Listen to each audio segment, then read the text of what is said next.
The cardiac anatomy, heart and great vessels are consisting of valves in the heart, and the most important valves are the high-pressure system on the left side, aortic valve, and then mitral valve. They're pretty much close to each other. And then on the right side, which is a lower pressure system, blood goes to the lung, consists of tricuspid valve and a pulmonary valve. The pumping chamber of the heart, the high-pressure pumping chamber is on the left system, and the lesser pressurized pumping chamber is on the right. So basically, the blood that goes through the body goes through the ascending aorta here and travels through the aortic valve. So obviously, if there's any leakage through the aortic valve, there will be additional load of blood going back to the heart. So heart actually has to pump twice as much to get rid of that extra volume. So that will be an overloaded heart.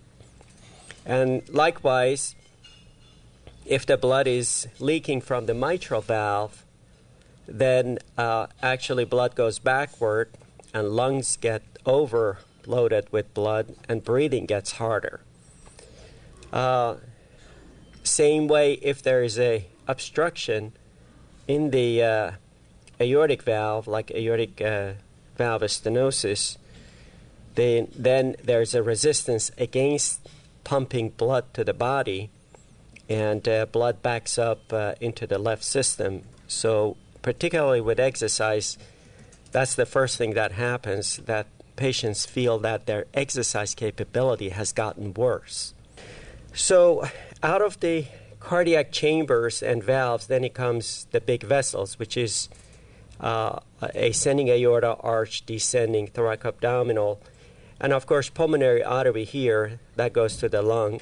Here is a very good picture of the aortic root and ascending aneurysm. Here is the root here.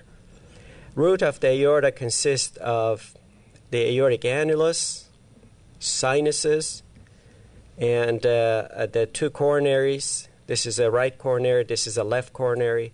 Comes up to this junction called sinotubular junction. Then starts as an ascending aorta, comes up to here, and this is the beginning of the arch. And this is so called the arch of the aorta. And then this is the beginning of the descending aorta past the head vessels.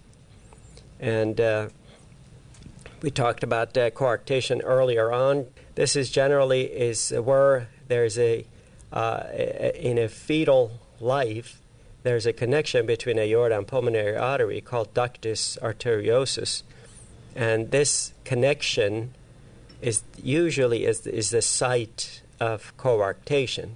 And coarctation can be pretty severe, so babies are, when they are born, they would need a correction. And that's the best time to do it, because you don't want these babies to grow up with that tightness. Actually does put extra back pressure on the ascending aorta. Just on this same picture, I can show you descending aorta usually is pretty straight. Comes down toward the diaphragm, which is just about here or so, just below the heart. However, you can see it's a little tortuous, and you might come across that term, well, you got a tortuous aorta. What does that mean? Well, it's a combination of high blood pressure and the expansion of the aorta. Not only it expands in the horizontal plane, but it elongates also. So when it elongates and it's fixed in some points in between, becomes tortuous, as this aorta is. Then descending aorta comes, as I said, at the level of the diaphragm, which is right here. This portion above and below the diaphragm called thoracoabdominal aorta, down to the kidney vessels, and then becomes so-called abdominal aorta.